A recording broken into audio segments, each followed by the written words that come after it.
మీ మోకాల నొప్పులకు ఎటువంటి సర్జరీ లేకుండా ఎపియాన్ పెయిన్ క్లినిక్ అందిస్తున్న అత్యాధునిక చికిత్స. మీ గత జన్మలో ఏం జరిగింది కాబట్టి మీకు ఈసారి క్యాన్సర్ వచ్చిందని తెలుసుకున్నారు వనజ గారు. I was a very emotional person. చాలా ఎక్కువ emotions, who's holding back lot of emotions అన్నమాట. I would never speak out. ఏది ఉన్నా మనసులోనే పెట్టేసుకొని.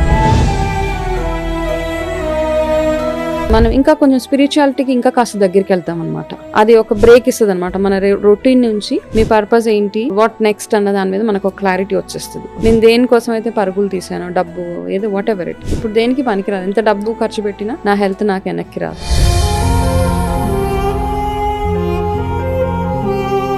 మీరు ఇదివరకు కూడా ఇలా కామ్ గా మాట్లాడేవారా లేక before and after cancer journey చూసుకుంటే గనక, ఆఫ్టర్ క్యాన్సర్ ఇంకా ఎక్కువ ఐ థింక్ పబ్లిక్ లోకి రావడం కానివ్వండి, మాట్లాడడం, ఇదంతా ఇప్పుడు తెచ్చుకున్న ధైర్యం అంతే. My next phase also I know I will have hip related problem that is already there. ఎలాంటి ట్రామా పాస్ట్ లైఫ్ లో ఉంటే ఈ లైఫ్ లో ఆ పర్టికులర్ ప్రాబ్లం వస్తుంది? మనది ఒక్కటే రిలేటెడ్ గా ఉండదు అక్కడ. మనం పేరెంట్స్ ఎవరున్నారు, వాళ్ళ నుంచి పాస్ ఆన్ అయ్యే కొన్ని కర్మస్ మనకు ఉంటాయి. మనం స్వయంగా చేసుకున్న కొన్ని ఇష్యూస్ ఏవైతే ఉన్నాయో లాస్ట్ లైఫ్ లో.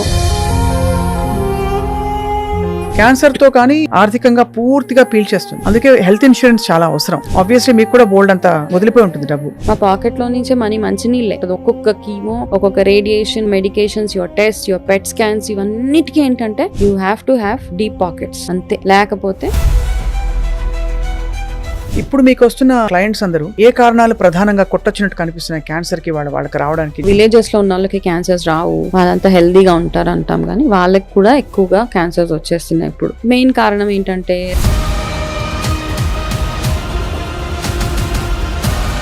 మీరు అండర్గో అయినప్పుడు cancer most down bottom line కి వెళ్ళిపోయాను నేను అన్న స్థితి ఏంటండి? ఫస్ట్ కీమో చేసుకుని వచ్చిన తర్వాత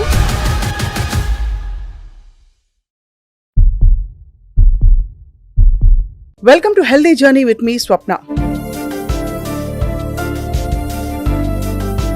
ప్రతి డిసీజ్ కి ఒక కారణం ఉంటుందా అంటే, అందరూ లైఫ్ స్టైల్ బాగాలేదు, లేకపోతే హెల్దీ హ్యాబిట్స్ లేవు కాబట్టి ఆ వ్యాధి వచ్చింది. ముఖ్యంగా క్యాన్సర్ లాంటి పెద్ద పెద్ద వ్యాధుల విషయంలో చెప్తూ ఉంటాం. కానీ చాలా పరిస్థితుల్లో చాలా హెల్దీగా నార్మల్ గా మంచి జీవితం ఉండే వాళ్ళు కూడా క్యాన్సర్ బారిన లేదు మరొక వ్యాధి బారిన పడుతుంటారు. దీనికి మూల కారణం నాకే ఎందుకు వచ్చింది అంటే ఆన్సర్ ఏం చెప్తాం? ఒక స్టడీ ఏం చెప్తోందంటే, గత జన్మ నమ్మకం ఉన్న వాళ్ళ కోసం ఇది. గత జన్మలో ఉండే ట్రామా లేదు అనుభవాలు కూడా ఈ జన్మలో రకరకాల వ్యాధులుగా మనకి పరిణమిస్తాయని చెప్పి అర్థమవుతుంది. బట్ నిజంగా ఈ పాస్ట్ లైఫ్ ట్రామాని ఈ లైఫ్లో క్యారీ చేసే అంత సీన్ ఉంటుందా? Let's talk to cancer survivor and life style coach. ముఖ్యంగా క్యాన్సర్ బాధితులకి తన క్యాన్సర్ నుంచి బయటపడిన తర్వాత చాలా మంచి గైడెన్స్ ఇస్తూ తన జీవిత గమనాన్ని మొత్తం మార్చుకున్న వనజ రామిశెట్టి గారు మనతో ఉన్నారు. వారు ఆల్రెడీ సుపరిచితులు. తన కథని తను గతంలో చాలా సందర్భాల్లో పంచుకున్నారు. తనకి ఎలా వచ్చింది క్యాన్సర్, ఎలా బయటపడ్డారు, ఆ టైంలో తను అనుభవించిన క్షోభ ఏంటని చెప్పి. Vanaja, thank you so much for joining us. And Vanaja, you're also healer, ఇంకా న్యూట్రిషనిస్ట్, అండ్ ఇంకా చాలా విషయాల్లో మీరు నైపుణ్యం సాధించారు ఈ మధ్య కాలంలో ఎక్కువగా. ఫీల్ గుడ్ అన్నమాట. Feel good factor when somebody says that to me. Right. మీరు ఇదివరకు కూడా ఇలా కామ్ గా మాట్లాడేవారా లేక రికవరీ అయ్యాక మీరు ఇంత కామ్ డౌన్ అయిపోయి? లేదండి, I think I'm like this. మొదటి నుంచి ఇలాగే ఉండే? మొదటి నుంచి ఇంతే నేను. రైట్. అంటే నాకేంటంటే అంతకు ముందు కంటే ఇప్పుడు బెటర్ అనిపిస్తుంది. అప్పుడు ఇంకా అలా సైలెంట్, ఇంకా ఎక్కువ కామ్ గా ఉండేదాన్ని. రైట్. అంటే before and after cancer journey చూసుకుంటే గనక, ఆఫ్టర్ క్యాన్సర్ ఇంకా ఎక్కువ ఐ థింక్ పబ్లిక్ లోకి రావడం కానివ్వండి, మాట్లాడడము, ఇదంతా ఇప్పుడు తెచ్చుకున్న ధైర్యం అంతే. ఎప్పుడైనా అనిపిస్తుందా, అర్థం అవుతుందా మీకు లైఫ్ మనం ఇంత పరుగులు తీసే అసలు ఈ తత్వం బాగా పెరిగిపోయింది ఈ మధ్య, అందరూ పరిగెడుతున్నాం? క్యాన్సర్ అనే కాదు, కొంతమందికి చాలా పెద్ద పెద్ద వచ్చేస్తూ ఉంటాయి, లేవలేని సిచ్యువేషన్స్ వచ్చేస్తూ ఉంటాయి. సడన్ గా ఏదో పెద్ద యాక్సిడెంట్ అయిపోతుంది, వాళ్ళు బెడ్ రిడన్ అయిపోతారు. ఇవన్నీ అయిపోయినప్పుడు ఒకసారి వెనక్కి తిరిగి చూసుకుంటే దేనికోసం ఇంత పరిగెట్టాను అనిపిస్తూ ఉంటుంది. అది ఒక ఆయన ఒక బుక్ రాశారనమాట. ఆ బుక్ రాసినప్పుడు last stages, cancer last stages లో, like they're about to die అన్న వాళ్ళ దగ్గరికి వెళ్ళి ఒక్కొక్కరి దగ్గర కొన్ని స్టేట్మెంట్స్ తీసుకున్నారు. ఆయన ఏం చేసుంటే బాగుండేది అనిపించేది అంటే ఒక్కొక్కరు ఒక్కొక్క ఆన్సర్ ఇచ్చారు దానికి. నేను ఎవరి కోసం అయితే ఇంత కష్టపడ్డానో వాళ్ళే నన్ను పట్టించుకున్నప్పుడు నా లైఫ్ ఎందుకు అని. నేను దేనికోసం అయితే పరుగులు తీసానో, డబ్బు ఏదో వాట్ ఎవర్ ఇట్ ఈస్, ఇప్పుడు దేనికి పనికిరాదు. ఎంత డబ్బు ఖర్చు పెట్టినా నా హెల్త్ నాకు వెనక్కి రాదు. ఇట్లా ఒక్కొక్కరు ఇచ్చిన స్టేట్మెంట్ ఆయన రికార్డ్ చేసినప్పుడు అవన్నీ చదివినప్పుడు మనకు కూడా అనిపిస్తూ ఉంటుంది అనమాట. ఇంత అన్నీ చేసిన తర్వాత లాస్ట్కి ఏదో రోగం వచ్చో ఏదో వచ్చి మనం పోతాం పైకి. So that's all it is అనిపిస్తుంది. అంటే ఒక్కొక్కసారి మనం we just give up on life అనమాట. అట్లా అనిపించినప్పుడు but there is sometimes when we feel that there is a cause, ఒక కాజ్ కోసం వర్క్ చేయాలి అని ఒక థాట్ వస్తుంది. దాంతోపాటు ఇట్లాంటి పెద్ద పెద్ద ప్రాబ్లమ్స్ వచ్చినప్పుడు, ఎస్పెషలీ క్యాన్సర్ కానివ్వండి, ఇంకా కొన్ని డిజీజ్ ఉన్నాయి, అవన్నీ వచ్చినప్పుడు మనం ఇంకా కొంచెం స్పిరిచువాలిటీకి ఇంకా కాస్త దగ్గరికి వెళ్తాం అనమాట. రైట్. ఓకే, అది ఒక బ్రేక్ ఇస్తుంది అనమాట. మన రొటీన్ నుంచి మీ పర్పస్ ఏంటి, వాట్ నెక్స్ట్ అన్న దాని మీద మనకు ఒక క్లారిటీ వచ్చేస్తుంది. That is what he's happened. ఇప్పుడు నా లైఫ్లో కూడా, ఇప్పుడు మీరు అన్నారు ఒక క్యాన్సర్ లైఫ్ కోచే కాకుండా I have learn so many things out of curiosity. మామూలుగా చూస్తే క్యాన్సర్ వచ్చింది, దానికి ట్రీట్మెంట్ చేసేసుకోవాలి, సైలెంట్గా ఇంట్లో ఉండాలి, is one part of the story. Next cancer వచ్చిన వాళ్ళకి ఎట్లా హెల్ప్ చేయాలి, దట్ ఈస్ సెకండ్. అసలు ఎందుకు వస్తుంది, అన్నీ బాగున్నప్పుడు ఎందుకు వస్తుంది అన్నది, దట్ ఈస్ వెన్ మనం ఆ స్పిరిచువాలిటీ, లాస్ట్ లైఫ్, కర్మ, ఇవన్నీ అనమాట, వాటిలోకి వెళ్ళాల్సిందే. అందరికీ ఇది వర్తిస్తుందా వనజ? నాట్ అందరికీ అండి. ఇప్పుడు చాలా మంది క్యాన్సర్స్ ఉన్నాయి. అందరికీ పాస్ట్ లైఫ్లో ఏదైనా ఒక ట్రామా ఉందా, దానివల్లే ఇప్పుడు క్యాన్సర్ వచ్చిందా అంటే అట్లా కాదు. There are phases also. ఒకరికి ఏంటంటే వాళ్ళ ఫ్యామిలీలో ఉండొచ్చు, స్ట్రెస్ వల్ల వచ్చి ఉండొచ్చు కొంతమందికి. అయితే ఇది అర్థం చేసుకోవడానికి I went deep in to astrology అనమాట. ఆస్ట్రాలజికల్గా ఎట్లా ప్రిడిక్ట్ చేస్తారు అంటే, ఇప్పుడు నాకు ప్రాబ్లం వచ్చినప్పుడు జనరల్గా మనం క్యూరియాసిటీ తోటి ఫ్యామిలీ మెంబర్స్ ఏం చేస్తారు, అయ్యో ఎవరైనా ఆస్ట్రాలజీని పిలిచి కాస్త చూపిస్తే కొంచెం ఏమైనా రెమెడీస్ చేస్తే బాగుంటుందని. ఆయన ఏమన్నారంటే, ఇప్పుడు ఈ అమ్మాయికి అర్ధాష్టమ శని నడుస్తుంది కాబట్టి she's prone to such things, ఈ డిజీజ్ అన్నీ వచ్చేసే ఇవి ఉన్నాయి అని చెప్తే, సో అది మైండ్లో ఉండిపోయింది. అప్పుడు కూడా నేను అంత నేను బాగా పూజలు అవి చేసినా కాస్త బిలీఫ్ సిస్టమ్ ఏంటంటే, ఈ జాతకాలు అవన్నీ అంత పెద్ద అబా అనిపించేది కాదు నాకు. ఎక్కడ దాకా నమ్మాలో అంతవరకే నమ్మి కొన్ని అట్లా డిస్కార్డ్ చేసేసేదాన్ని. దాని తర్వాత ఏమైతే అది చెప్పిన తర్వాత అది అట్లా మైండ్లో ఉండిపోయింది అనమాట. ఆ మైండ్లో ఉండిపోయిన తర్వాత అప్పుడు స్లోగా చదవడం, నేర్చుకోవడము, అసలు ఆస్ట్రాలజీ ఏంటి, ఎందుకు, ఈ పాస్ట్ లైఫ్స్, ఇవన్నీ అసలు ఒకదాని తర్వాత ఒకటి అనమాట. సో ఆ ఒకదాని తర్వాత ఒకటి ఈ లెర్నింగ్ ఫేజ్ నాకు ఇంకా స్ట్రాంగ్ అవ్వడానికి వన్ రీజన్, ఆస్ట్రాలజికల్ చార్ట్లో నా Guru is very strong. Guru strong ఉన్నప్పుడు చదువుతూనే ఉంటాను అనమాట. సో ఇప్పుడు I pick up some of the other course and అయితే ఈ ఆస్ట్రాలజీ చార్ట్ చూసినప్పుడు అందులో నాకు అర్థమైంది ఏంటంటే, నేను లాస్ట్ లైఫ్ నుంచి ఏం కర్మాస్ ఈ లైఫ్లోకి తీసుకొచ్చుకున్నాను అన్న ఒక స్టడీ మీద డీప్ డైవ్ అనమాట. దాంట్లో ఆ డీప్ డైవ్ చేసి I learned astrology from a north Indian. Regression చేశారా మీరు? ఇది regression. yeah, I did my past life regression. Past life I'm trained in past life regression. First point అక్కడే.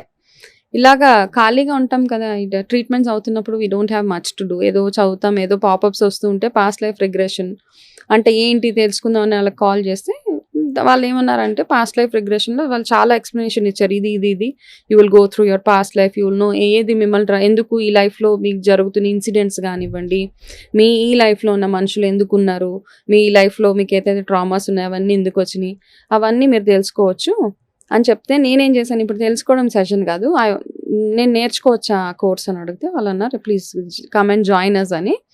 నన్ను దే కాల్ మీ, అఫ్కోర్స్ డబ్బులు పెట్టి నేర్చుకోవాల్సిన subject అదంతా. అక్కడికి వెళ్ళిన తర్వాత ఆ పాస్ట్ లైఫ్ రెగ్రెషన్ థెరపీస్ చేసి, ఇప్పుడు నాకు ఫస్ట్ టైం వాళ్ళు ఏం చేస్తారంటే, ఫస్ట్ మనని పాస్ట్ లైఫ్లోకి తీసుకెళ్ళడానికి ట్రై చేస్తారు. I did not go into my past life first ఇన్స్టెన్స్లో. 1 or 2 ఇన్స్టెన్స్ దే ట్రైడ్, నాకు అసలు వెళ్ళనే లేదు. ఆవిడ నా మెంటర్ ఒకటే చెప్పారు, నీ ఎమోషన్స్ అన్నిటిని నువ్వు హోల్డ్ చేసుకొని పెట్టేసుకున్నావు అంతే, దేర్ ఫోర్ నువ్వు ఈ పాస్ట్ లైఫ్ జర్నీలోకి వెళ్ళలేకపోతున్నావు. There are many other people, నాతో పాటు నాకు స్టూడెంట్స్ ఎవరైతే ఉన్నారో వాళ్ళందరూ వెళ్తున్నారు, ఏడుస్తున్నారు, దే డూయింగ్ లాట్ ఆఫ్ ఇదనమాట. కానీ నాకు హిప్నోథెరపీ కూడా ఆ టైంలో I don't know why it did not work, but later on I went into that entire thing of past life, అవన్నీ అయినాయి. బట్ ఇనీషియల్ స్టేజెస్లో I could not actually go into past life లో. మనం dreaming గా భ్రమపడుతున్నామా, illusion ఎట్లా తెలుస్తుంది? మనం కళ్ళు మూసుకున్నప్పుడు ఏదో ఒక సీన్ కనిపిస్తుంది, అవును, అది నిజంగా మన మైండ్ లో మన లేటెస్ట్ గా చూసిన సినిమానా, లేకపోతే మనం ఊహించుకుంటుందా, లేకపోతే నిజంగా పాస్ట్ లైఫ్ లోకి వెళ్ళామా, ఎలా తెలుస్తుంది? పాస్ట్ లైఫ్ లో మీరు మీలా ఉండరు. ఓకే, నిజంగా అంటే మీరు మీలా కనపడుతున్నారంటే అది మీ పాస్ట్ లైఫ్ కాదు, మీ ఇమాజినేషన్. అది మీ పాస్ట్ లైఫ్లో మీరు యూ క్యాన్ బి ఎనీథింగ్. మీరు ఒక మనిషి అయి ఉండొచ్చు, అమ్మాయి అయి ఉండొచ్చు, అబ్బాయి అయి ఉండొచ్చు, బేబీ అయి ఉండొచ్చు, లేదా యానిమల్ అయి ఉండొచ్చు, చెట్టు అయి ఉండొచ్చు, ఏదైనా అవి ఉండొచ్చు మీ లాస్ట్ లైఫ్స్ లో మీరు. ఓకే, అయితే మనం మనలాగా ఉండం. సోల్ ఒకటే, soul is always there, it's a life. ఆ సోల్ ఏ బాడీలోకి వెళ్తుంది, ఏ ఫామ్ తీసుకుంటుంది అన్నది ఇట్స్ అ క్వశ్చన్ మార్క్ అనమాట. అయితే నేను therapies past life regression training చేసిన, I believe in past lives. ఎందుకంటే మన పురాణాల్లో కూడా చెప్పారు, ఈ రాముడు, విష్ణుమూర్తి ఇవన్నీ ఇన్కార్నేషన్స్, అవన్నీ మళ్ళీ దే హావ్ టేకన్ అవతారాలే. కాబట్టి even for human life I think there is a rebirth for every అని నేను నమ్ముతాను. అనుభవం అయింది కాబట్టి నేను నమ్ముతాను. అండ్ మన ఈ లైఫ్ లో ఉన్న మనుషులు ఎవరైతే ఉన్నారో, including you, because I met you, మీతో కూడా ఏదో కనెక్ట్ ఉండే ఉంటది అక్కడ. I don't meet a person just like that in my life, right? There is a connect. So I believe in past lives. I got my therapies done. I was a part of some therapies, నేను చేసిన therapies కూడా ఉన్నాయి. కానీ ఎందుకో ఆ profession చూస్ చేసుకోవాలనిపించలేదు నాకు. So అయితే మీ past life లో మీకు అర్థమైందా మీ క్యాన్సర్ ఎందుకు? బికాస్ మీరు చాలా హెల్దీ లైఫ్ ఉండేది కదా మీది, అంటే చెప్పుకోదగ్గ బ్యాడ్ హ్యాబిట్స్ ఏం లేవు. I'm a very healthy person, చాలా హెల్దీగా, చాలా చూజీ. తిండి విషయంలో కూడా I was very very choosy. నాకు బయటకు వెళ్ళి పానీపూరి ఇలా ప్లేట్ పట్టుకొని ఇలా వేసుకొని తింటారని కూడా తెలియదు. టిల్ అ పాయింట్ అనమాట. పానీపూరి బండి దగ్గరికి వెళ్తే ఏం చేయాలని అడిగితే వాళ్ళు అందరు నవ్వారు యాక్చువల్గా. ఐ రియలీ డోంట్ నో, అట్లాంటి సిచ్యువేషన్ నుంచి అట్లా ఉండేదాన్ని. Now I eat panipuri, it's a different story. కానీ అంత చాలా చాలా కేర్ఫుల్గా ఇంటి నుంచి అన్ని క్యారీ చేసేదాన్ని. ఒక చిన్న ఫ్లాస్క్లో పాలు అట్లా వచ్చింది అంటే డెఫినెట్లీ నా లైఫ్ స్టైల్లో ఏం దోకా లేదు. కానీ there is some past life regret, ఏదో ఉంది, some trauma which I'm carrying. Yes, there was some emotional up and down ఉంది. అవన్నీ మనం క్యారీ చేసినప్పుడు ఎమోషనల్ గా. సో ఆస్ట్రాలజికల్ గా నా 12th హౌస్ పరంగా చూసుకుంటే ఆస్ట్రాలజీ, అందులో నాకు ఫేజెస్ ఆఫ్ లైఫ్ లో ఒక్కొక్క డిజీజ్ ఉందన్నమాట. My first disease is about my lungs, okay, which I had when I was 18 years. I had TB. ఓహో, 18 ఏళ్ళకి మీకు టీబీ రావడం కూడా మీ జాతకం. 17 years కి నాకు ట్యూబర్క్యులోసిస్ వచ్చింది. ఇప్పుడు చూసుకుంటున్నాను అనమాట ఫేజెస్. దాని తర్వాత I had breast related, which is a breast cancer. I had my next phase also, I know ఏంటది, I will have hip related problem.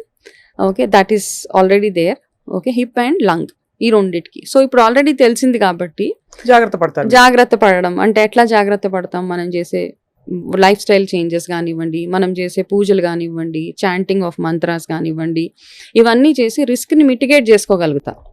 Problem వస్తుంది, దాన్ని రాకుండా అంటే it will come anyways, it will come, కాకపోతే చిన్నగా అనమాట, కొంచెం you can manage that problem.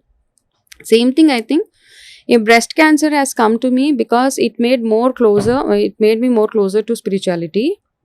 అంటే ఇంకా కాస్త ఇంకా ఎక్కువ లైఫ్ని అర్థం చేసుకోవడానికి కానీ, లేకపోతే ఇంతకుముందు అంత చిన్నపిల్లల మెంటాలిటీలా ఉండేది నాది actually speaking.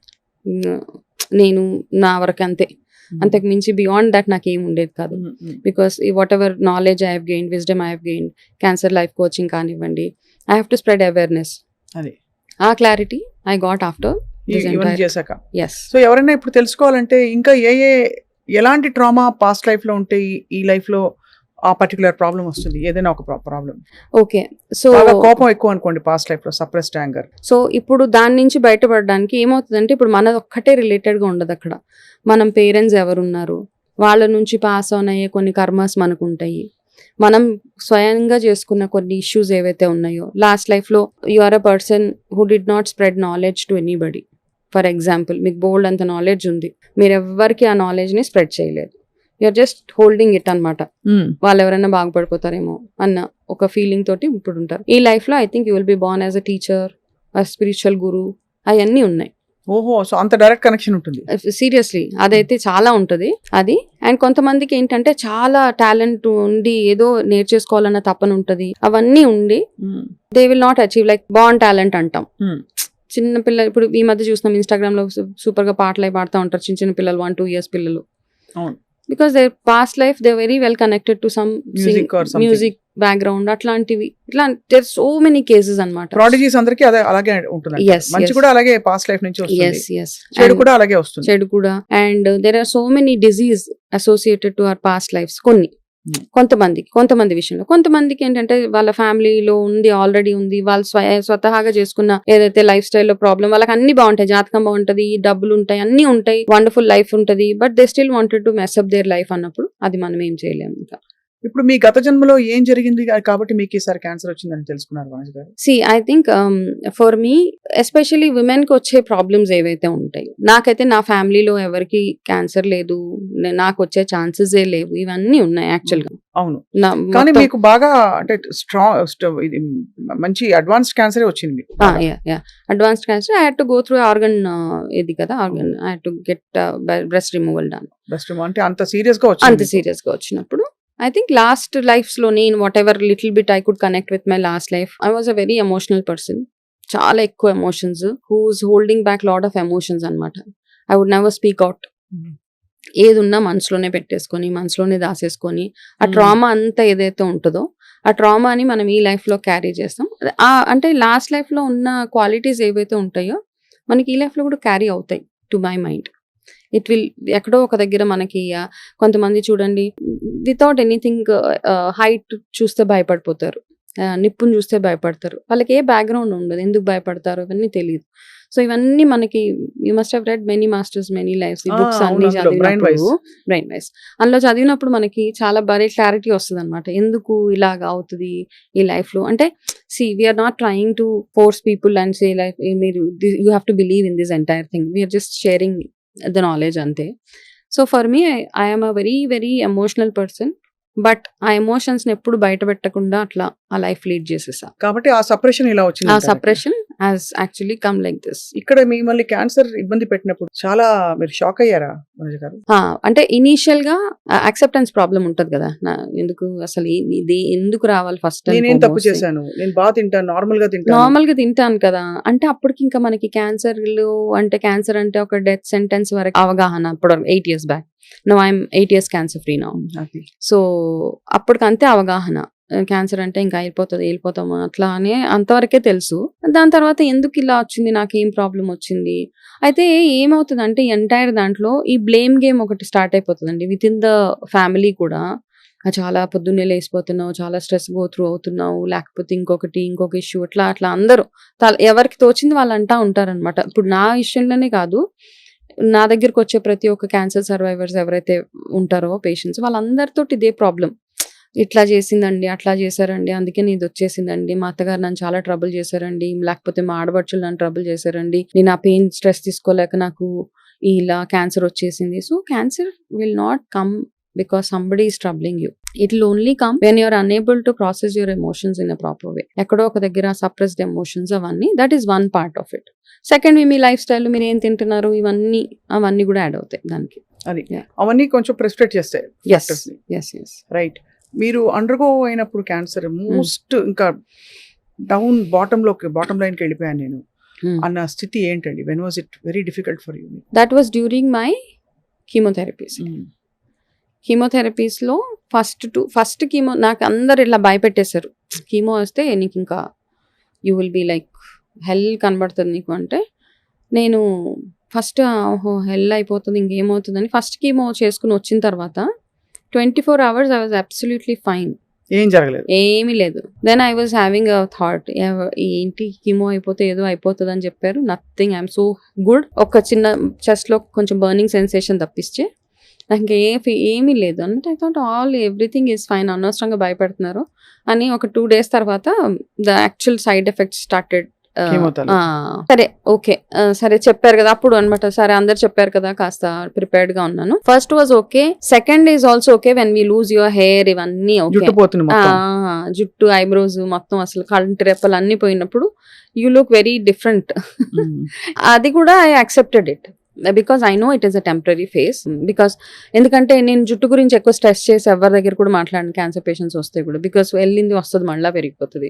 The main thing we need to focus is our in immunity, దాని మీద ఫోకస్ చేసుకోగలిగితే. థర్డ్ కీమో వచ్చినప్పుడు I was like literally I couldn't, అంటే నా బాడీ ఆల్సో తీసుకోలేకపోయింది అనమాట. My blood levels have drop to 5%. ఆ 5% డ్రాప్ అయిపోయినప్పుడు they had to infuse blood. ఆ ఇన్ఫ్యూజ్ చేసినప్పుడు కొన్ని ఇన్సిడెంట్స్ మనసుకి చాలా కష్టం అనిపిస్తాయండి.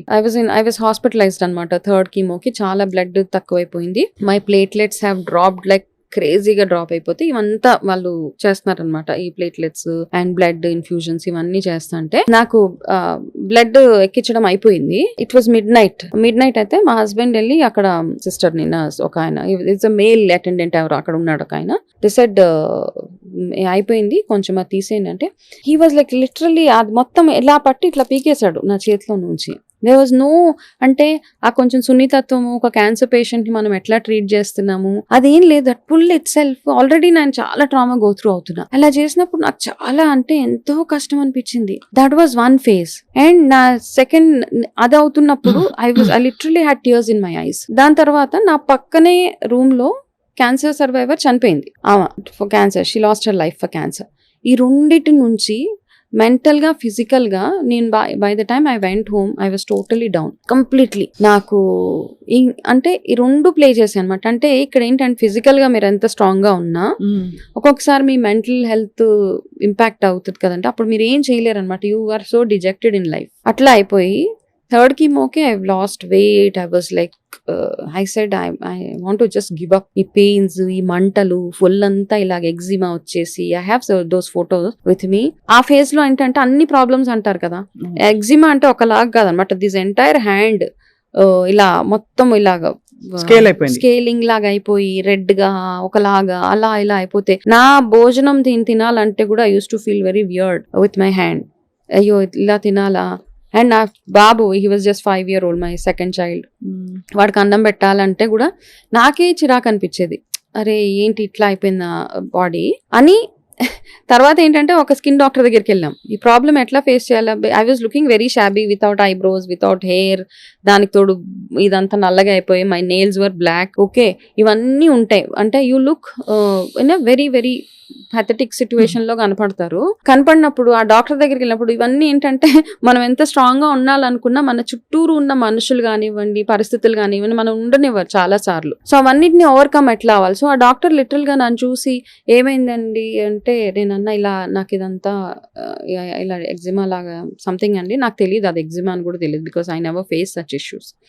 ఇట్లా అయిపోయిందండి అంటే then my husband said she's going through chemotherapies అవుతున్నాయండి. I think it's a side effect of that.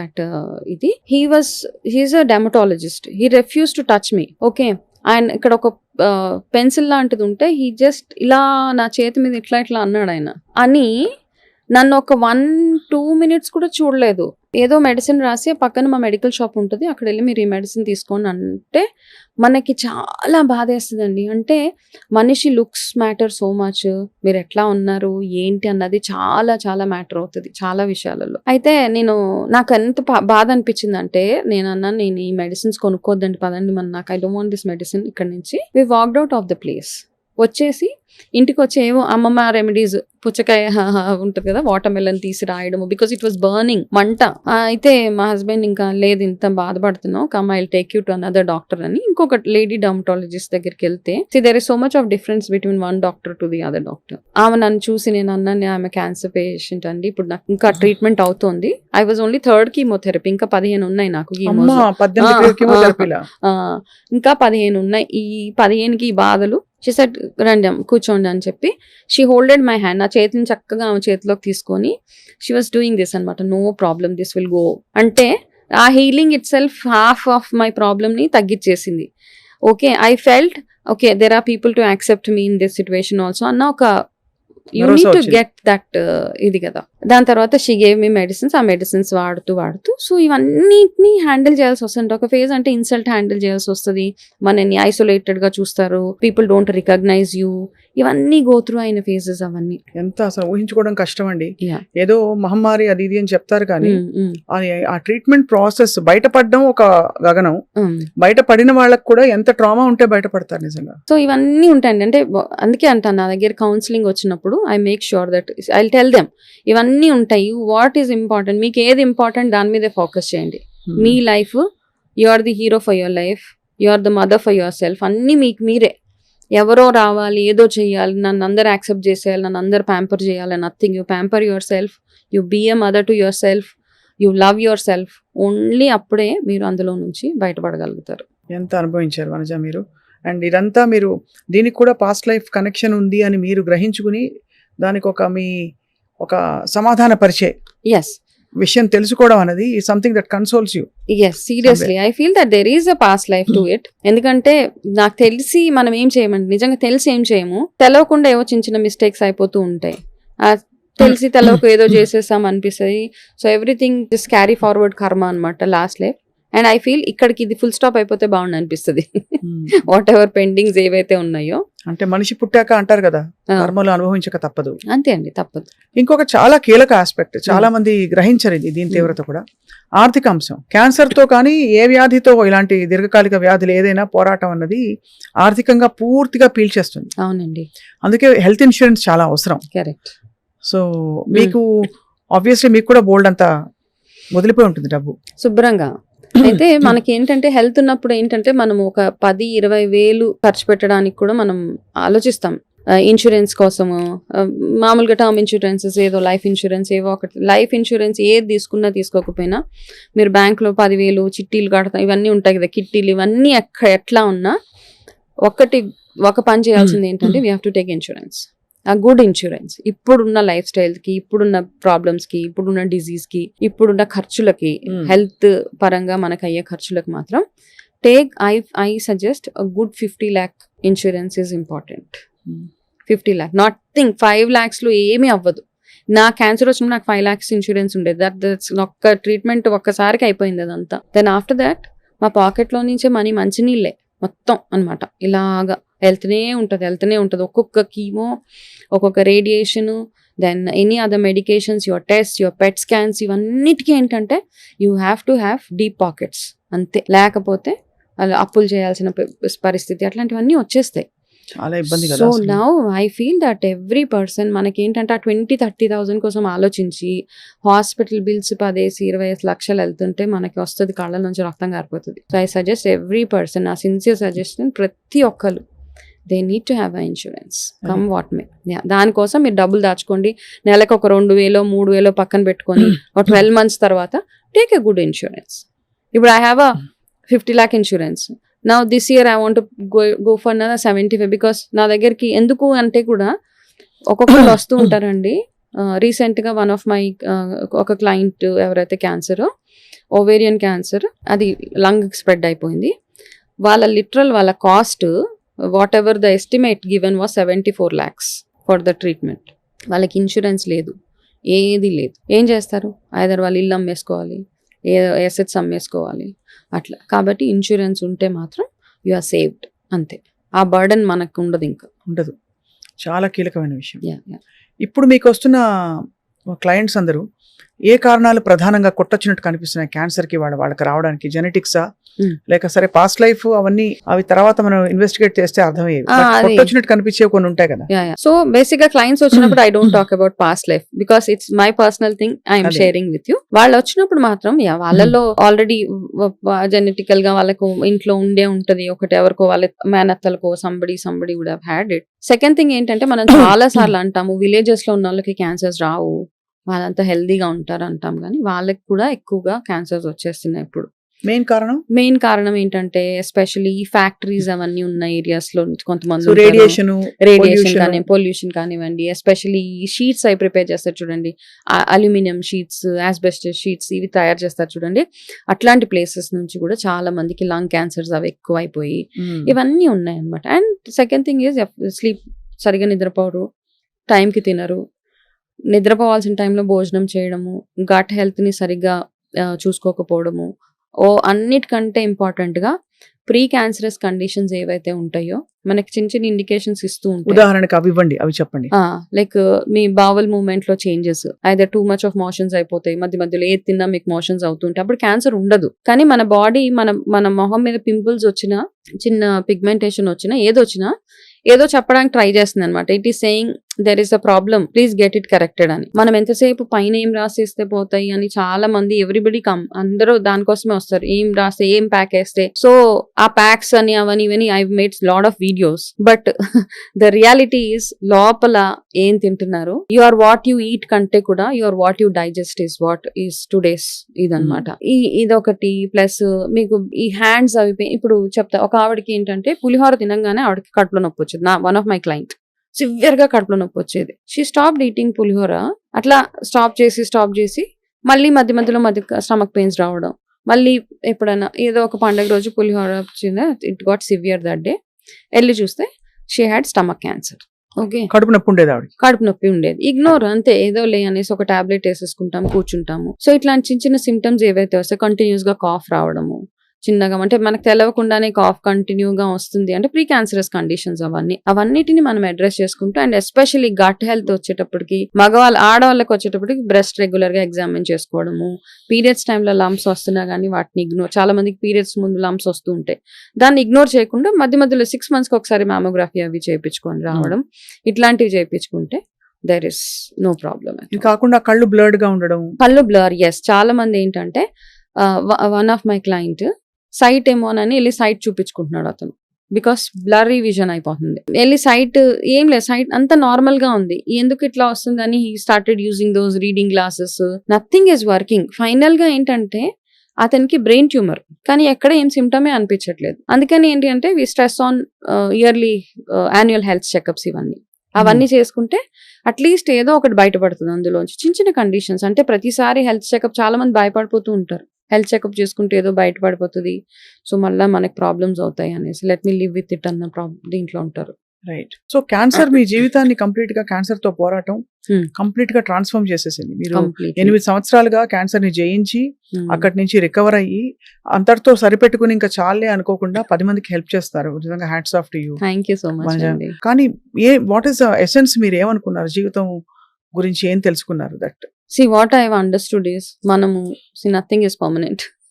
ఇదేదో ఫిలాసఫీ లాగా అట్లా అనిపిస్తూ ఉంటుంది, కానీ one thing for sure is మనకి ఏదైతే రెస్పాన్సిబిలిటీస్ ఇచ్చాడో భగవంతుడు, ఆ రెస్పాన్సిబిలిటీస్ మాత్రం మనం ఫుల్ఫిల్ చేయాల్సిందే. అవి వదిలేసి నేను I will live for purpose of life అంటే I don't accept to it. Okay, because నన్ను నమ్ముకొని కొంతమంది, నా ఫ్యామిలీ, నా హస్బెండ్, నా పిల్లలు వీళ్ళు ఉన్నారు కాబట్టి as a mother, as a wife, నా 100% నా responsibilities towards them I will fulfil that. దాని తర్వాత నా వంతు ప్రయత్నం, అంటే ఇది ప్రయత్నం మాత్రమే, నా వంతుగా నేను I want to spread awareness, I want to help people. కొంచెం ధైర్యం వచ్చినా దట్ ఈస్ వండర్ఫుల్. అయితే ఇందులో because now we're talking, I want to quote one case. ఇక్కడ one of my client, I will not tell which community అన్న వాళ్ళు ఏంటంటే basic గా దేవుడికి దగ్గరగా ఉండే profession. Okay, like whatever it is, అర్థమైంది. కాబట్టి వాళ్ళ లోకల్కి, వాళ్ళ వైఫ్ కి, ఆయన వైఫ్ కి క్యాన్సర్ వచ్చింది. లంగ్ క్యాన్సర్ వచ్చిందా? Breast cancer. Okay. Breast cancer వస్తే అంటే ఎట్లా మిస్లీడ్ అయిపోతారు జనాలు. I take just 2-3 minutes to narrate this. వచ్చాక వాళ్ళు చాలా రోజుల తర్వాత నా దగ్గరికి వచ్చారు. సో ఆ అమ్మాయి, ఆవిడ చాలా ఏడుస్తున్నారు. అంటే ఎందుకండి, ఇట్స్ ఓకే అంటే నాకు మిమ్మల్ని చూడాలనిపించిందండి, అందుకే వచ్చాం, వేరే ఊరు నుంచి వచ్చారు. సో ఐ సెడ్ ఎందుకు అంత బాధపడొద్దండి, తగ్గిపోతుంది అంటే, మిమ్మల్ని చూసాక నాకు అనిపిస్తుందండి నాకు తగ్గిపోతుందని. కానీ ఆమె అన్నది వాళ్ళ హస్బెండ్ ని, నేనే అన్నా, అర్థమైంది she want to openly talk to me, కాస్త ఓపెన్ అప్ అయి మాట్లాడాలి. నేను అన్నాను, సార్ మీరు కాసేపు బయటకు వెళ్ళి కూర్చుంటారా అంటే, ఆయన వెళ్ళిపోయిన తర్వాత ఆమె చెప్తుంది అనమాట, బికాస్ మేము ఈ ప్రొఫెషన్ లో ఉన్నారు కాబట్టి మా హస్బెండ్, బయట అందరు ఏదైనా అనుకుంటారు, మీరే దేవుడికి సేవలై చేస్తున్నారు, మీ ఇంట్లోనే ఈ ప్రాబ్లం వచ్చింది కాబట్టి మీరు ఇంకా మిగతా అంటే మీరు ఎన్ని పాపాలు చేసేసారు అని అంటారని ఆమెని కంప్లీట్ గా 4 గోడల్లో పెట్టేసి బయట ఎవరికి తెలవకుండా ఆమె ట్రీట్మెంట్ అవుతున్న ఆమె బాధని నలుగురికి ఇవన్నీ ఇట్లాంటి ట్రీట్మెంట్స్ అవుతున్నప్పుడు ఎవరో ఒకళ్ళు మంచి మాట చెప్పేవాళ్ళు, మన కష్టం వినేవాళ్ళు మనకు కావాలి. ఇవన్నీ చేయకుండా ఆమెను ఒక పెద్ద ఏదో తప్పు చేసినామలాగా, పెద్ద పాపం చేసినామలాగా చూడడం స్టార్ట్ చేస్తే, ఈ మెడిసిన్ కంటే, ఈ ట్రీట్మెంట్ కంటే కూడా ఆ బిహేవియర్ ఆమెను సగం తినేసింది. ఫస్ట్ ఆమె నా దగ్గరకు వచ్చిన తర్వాత whatever counselling I gave her that courage, no problem. నేను ఇందాక మీకు చెప్పాను చూడండి, మీ సెల్ఫ్ మోటివేషన్, సెల్ఫ్ లవ్ మాత్రమే ఉండాలి. ఎవరైనా ఏమైనా అనుకునేవ్వండి, ఇట్స్ ఓకే, బికాస్ మీకు రెస్పాన్సిబిలిటీస్ ఉన్నాయి కదా, మీరు వెళ్ళండి. ఒక 4 months తర్వాత she call, she said I'm very happy, I'm good, ఇవన్నీ చెప్పిన తర్వాత I don't know what happened. మళ్ళీ సెకండ్ టైం మళ్ళీ వచ్చేసింది ఆమె క్యాన్సర్. కాన్స్టెంట్ గా మనం ఎంత కౌన్సిల్ చేసినా మీ చుట్టూరు ఎన్వైరన్మెంట్ గానీ మీ ఫ్యామిలీ గానీ మీకు సపోర్టివ్ గా లేకపోతే మీరు గో త్రూ అయ్యే ట్రామా స్ట్రెస్ వల్ల మళ్ళీ రిపీట్ ఆమెకి మళ్ళీ క్యాన్సర్ రిపీట్ అయిపోయింది. మళ్ళీ నా దగ్గరకు వచ్చారు. మళ్ళీ వచ్చిన తర్వాత అయితే వాళ్ళు ఏం చేశారు, సెకండ్ టైం ఈ డిసైడెడ్ హాస్పిటల్కి ఎక్కడికి తీసుకెళ్ళని ఆమెను ఎక్కడో ఒక ట్రీట్మెంట్ అంటే ఇవంటారు కదండి నార్మల్ చెట్ల మందులు ఇట్లాంటివి తీసుకెళ్ళి ఫైనల్లీ షీ డైడ్, ఆమె చనిపోయింది. ఓకే, ఇట్లాంటి వాళ్ళు కూడా ఉంటారన్నమాట. అంటే సైంటిఫిక్ ఎవిడెన్స్ బేస్డ్ మెడిసిన్ కాకుండా ఇలా సొంత థియరీలు అప్లై చేయడం, సొంత భయాల్లో బతికే వాళ్ళు, భయాలు మేము ఇలాంటివన్నీ చేస్తున్నాం కాబట్టి మా ఇంట్లో వాళ్ళకి ఏమీ అవ్వకూడదు. దేర్ ఈస్ నథింగ్ అండి. మనం ఎన్ని పూజలు చేసినా భగవంతుడికి ఎన్ని సేవలు చేసినా మీరు ఎంత మంచి యూ క్యాన్ బి ఎనీథింగ్, దాన ధర్మాలు చారిటీలు ఎన్ని చేసినా మీకు రావాల్సింది వస్తూనే ఉంటది. ఓకే, దాని గురించి ఫేస్ ఇట్ ప్రాపర్లీ, అంటే దాన్ని చక్కగా ఫేస్ చేసి దాంట్లోంచి బయటపడితేనే కదా. అంతే కదా, అంతే. సో ఫైనల్ గా నేను ఒకరోజు కాల్ చేశాను, నాకే క్యూరియాసిటీ ఏమైంది వాళ్ళు అసలు టచ్ లో లేరు చేస్తే he said she passed away a month అగో. ఐ సెడ్ బాబు నాకు నిజంగా అంటే I'm a very cool person, ఏం అనలేము, కానీ అనిపించింది ఇట్లాంటి వాళ్ళు కూడా ఉంటారా. దేర్ఫోర్ అట్లాంటి ట్రామా ఎవరు గో త్రూ అవ్వకూడదు. ఖచ్చితంగా be supportive to your wife, husband, whoever it is. అది దాచేసి ఎవరికి చెప్పకుండా ఇవన్నీ అంటే వాళ్ళకి కూడా నేను ఏదైనా తప్పు చేసేసానా, నేను ఏదైనా సిన్ చేసేసానా ఫీలింగ్ లో వాళ్ళని బతకనివ్వకూడదు మనం ఎవరైనా కానీ. చాలా అవసరమైన ఇన్సైట్స్ ఇవన్నీ తెలుసుకోవాల్సిన విషయాలు. అయితే మొత్తం మీద పాస్ట్ లైఫ్ రిగ్రెషన్ థెరపీ గనక తీసుకుంటే కొంతవరకు కొంతలో కొంత అంటే పాత వాసనలు ఎలా ఉంటాయి, రిలీఫ్ అంటే మనకున్న క్వశ్చన్స్ కి కొన్నిటికి ఆన్సర్స్ వస్తాయి. రైట్, దోస్ హూ బిలీవ్, ఎవరైతే బిలీవ్ చేస్తారో, రైట్, ఎవరైతే కొంతమంది సైకలాజికల్ గా వాళ్ళు పాస్ట్ లైఫ్ లోకి వెళ్తారనమాట. వాళ్ళకి ఆల్రెడీ ఉన్న కొన్ని థాట్స్ ని బేస్ చేసుకుని వాళ్ళు ఇమాజిన్ చేసుకుని వెళ్తారు. బట్ స్టిల్ వాళ్ళకి కూడా ఆన్సర్స్ వచ్చేస్తాయి. అంతే. కొంతమంది స్పిరిచువల్ గా ఉన్న వాళ్ళు లాస్ట్ లైఫ్స్ అవన్నీ బిలీవ్ చేసిన వాళ్ళు నిజంగా ఆ జర్నీలోకి వెళ్ళిన వాళ్ళకి దే విల్ సీ సమ్, వాళ్ళకి తెలుస్తుంటాం చిన్న చిన్న ఇండికేషన్స్ వస్తుంటాయి. Therefore you landed into this problem, అట్లాంటివన్నీ తెలుస్తుంటాయి. So I believe in it. That doesn't mean that everyone should believe it. అంతే. అండ్ నమ్మకం లేని వాళ్ళు, లేదు వాళ్ళకి నమ్మకం ఉన్నా కుదరని వాళ్ళు ఉంటారు, పాస్ట్ లైఫ్ లోకి వెళ్ళలేని వాళ్ళు. అలాంటి వాళ్ళకి ఆబ్వియస్లీ ఈ లైఫ్ ఉంది, ఈ లైఫ్ లో మన మైండ్ బాడీ ఎంత పర్ఫెక్ట్ గా ఉంచుకోగలిగితే surrender, take care of yourself. అంతేనండి. Be contented, be happy. And వాళ్ళకు ఉంది నాకు లేదు, వాళ్ళు ఇంత పెద్ద ఇల్లు కట్టుకున్నారు నేను ఇది కూడా స్ట్రెస్ యాడ్ అయ్యి క్యాన్సర్ వచ్చేస్తుంది. ఫ్రాంక్లీ స్పీకింగ్, అంతే. There is no comparison, nothing. Your actually అంటే your living example of how life can change. అంటే ఎంత మీరు క్షోభ అనుభవించి అది జయించి బయటికి వచ్చి వాళ్ళ వేరే వనితలా మా ఎదురుకుండా కూర్చున్నారు మనోజ్ గారు. మీకు ధన్యవాదాలు. మీ క్యాన్సర్ అవేర్నెస్ సెషన్స్ అన్ని కూడా చాలా ఇన్ఫర్మేటివ్ గా ఉంటాయి. సో మరొక సందర్భంలో న్యూట్రిషన్ గురించి స్పెసిఫిక్ గా మీతో మాట్లాడాలి, ఆల్ అబౌట్ క్యాన్సర్. అండ్ అలాగే హెల్దీ జర్నీకి కావాల్సిన ఇతరత్ర అంశాలు కూడా చాలా ఉన్నాయి మనం ఎన్హాన్స్ చేసుకోవడానికి, క్రిస్టల్స్ అని, హీలింగ్ అని. ఎందుకంటే మనకి మనసు ఎక్కడ లగ్నం అవుతుందో చెప్పలేం, ఏ అంశం మనని ఒక పరిస్థితి నుంచి అప్లిఫ్ట్ చేస్తుంది, ఎలివేట్ చేస్తుంది చెప్పలేం. అదే ఫెయిత్, మనకు కనిపించని అదృశ్యమైన శక్తి, మన ప్రపంచాన్ని లోకాన్ని నడిపిస్తున్న శక్తి. ఖచ్చితంగా వాటి గురించి కూడా మాట్లాడదాం రాబోయే రోజుల్లో. Thank you so much. నమస్తే. నమస్తే అండి.